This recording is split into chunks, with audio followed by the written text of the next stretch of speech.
Perkenalkan, saya Akbar Fauzan, usia 27 tahun.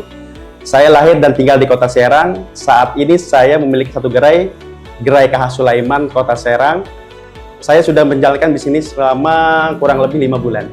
Kesibukan saya sebelum menjadi franchisee sampai sekarang, saya bekerja di Dinas Perumahan Rakyat dan Kawasan Permukiman Provinsi Banten di bidang perencanaan, program, evaluasi, dan pelaporan. Kenapa memilih bisnis air minum biru bukan bisnis kekinian ya? Yang pertama itu karena air itu kebutuhan pokok ya. Faktanya ya, manusia itu 60-70% itu tubuhnya itu air ya. Jadi air itu merupakan kebutuhan pokok. Nah, yang kedua, saya itu sebelumnya 4 tahun sebagai pelanggan air minum biru. Sebelumnya saya menilai dengan mempelajari proses produksi, sterilisasi, proses ozon dari air pegunungan, bukan air tanah ya. Nah, saya menilai kualitas air minum biru itu setara dengan kualitas air minum dalam kemasan. Itu alasan saya kenapa saya memilih air minum biru bukan bisnis kekinian. Jadi awalnya saya memilih bisnis itu yang sudah proven di kondisi ekonomi apapun, karena sebelumnya tahun 2024 saya kan pasangan baru ya, baru menikah tahun 2024. Pada waktu itu saya melihat harga emas, wah, kenaikannya cukup tinggi ya. Tahun itu kenaikan hampir 50%. Dan mungkin dari tahun 2024 hingga tahun 2025 sekarang kenaikan sudah 150%. Di situ mencerminkan ada suatu ketidakpastian ekonomi. Nah, di situ saya harus memilih bisnis yang sudah terbukti anti krisis. Bagaimana kondisi bisnis biru ini di masa-masa Covid? Respon keluarga sih saat saya bilang saya ingin membuka air minum biru. Respon keluarga, wah, air sih kebutuhan pokok ya. Dari kami, dari keluarga hanya mendoakan semoga bisnis ini langgeng, karena bisnis air itu bukan bisnis yang musiman, sudah terbukti berjalan dengan baik gitu. Saat opening, karena gerai ini merupakan gerai pertama saya dan bisnis pertama saya merasakan suasana hype dari masyarakat yang cukup bagus ya, dengan kedatangan hadirnya gerai ini di sekitar mereka. Dan saya melihat rekan-rekan karyawan ya menjadi membuka lapangan pekerjaan untuk orang gitu kan. Di situ saya merasa senang dengan adanya saya membuka gerai ini. Untuk tantangan yang pertama saya hadapi ya, tantangan awal itu menginfokan bahwa gerai KH Sulaiman itu sudah opening.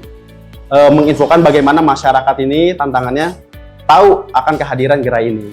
Secara operasional kan kita mendapatkan training materi yang padat ya selama 3 hari. Nah, di situ peran saya untuk memastikan setiap karyawan memahami segala standar sistem operasional dari pusat. Nah, itu tantangan saya di awal. Dukungan dari franchisor pertama secara operasional ya. Jelas kami mendapatkan training selama 3 hari, training untuk karyawan dan training untuk pimpinan gerai. Yang kedua ada support dari marketing. Kita dapat dukungan seperti konten media sosial, konten spanduk, brosur yang bisa disebarkan ke masyarakat, dan dukungan beberapa ada kendala itu dengan sigap dari pusat membenahi apa yang diperlukan oleh gerai. Sistem yang sudah ada di biru ini saya rasa cocok untuk orang yang baru memulai bisnis, karena sistem standar operasionalnya cukup rapi, cukup baik. Jadi periode laporan keuangan itu sudah menyediakan profit and loss-nya, cash flow-nya, maupun balance sheet-nya. Air minum biru itu produk jualnya kan hanya air dan galon. Jadi secara perhitungan HPP pun lebih mudah dan tidak banyak item lah di dalam gerai ini gitu. Jadi kita bisa sambil jalan, sambil main ya fleksibel lah, part time kita di sini gitu. Untuk perubahan selama bergabung dengan air minum biru, yang pertama pengalaman bisnis ya. Pengalaman bisnis yang jadi pelajaran untuk saya ke depannya, dapat hal-hal baru ya. Yang pertama itu pelajaran, yang kedua tidak bisa dipungkiri secara finansial juga ya. Dalam bisnis ini ada perubahan di secara finansial, dan ketiga ya kita dapat keluarga baru ya, perubahannya ya. Keluarga baru di karyawan, keluarga baru di tim pusat, tim biru ya, seperti itulah. Hal yang bikin bangga ya sebagai franchise muda ini, yang pertama dapat pengalaman bisnis yang cukup baik ya, cukup terorganisir lah bisnis ini. Yang kedua bangga kita bisa membagi keberkahan kepada orang lain dengan membuka lapangan pekerjaan. Lalu yang bikin bangga ya bisnis ini ternyata di usia saya bisa dijalankan dengan baik dan cukup mudah gitu.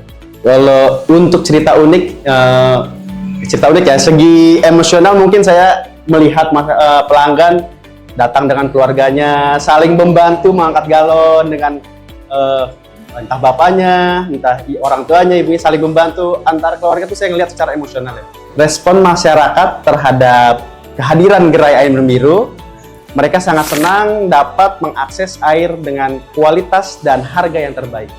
Bagi anak muda yang mungkin masih ragu atas bisnis air minum biru, bisnis ini cukup mudah dijalankan dari segi operasional maupun manajerial, jadi tidak perlu ragu untuk menjalankan bisnis ini.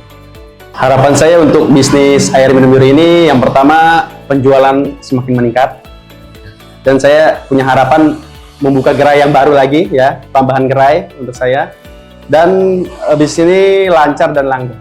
Sebelum saya membuka bisnis air minum biru ini, saya dihadapkan dengan dua pilihan, menyewa atau memiliki properti sendiri. Dan seiring berjalannya waktu, saya berpikir gerai ini selain memberikan keuntungan di dalam gerainya, didapatkan juga keuntungan dari nilai properti ya, nilai properti yang semakin meningkat ya dari gerai biru ini.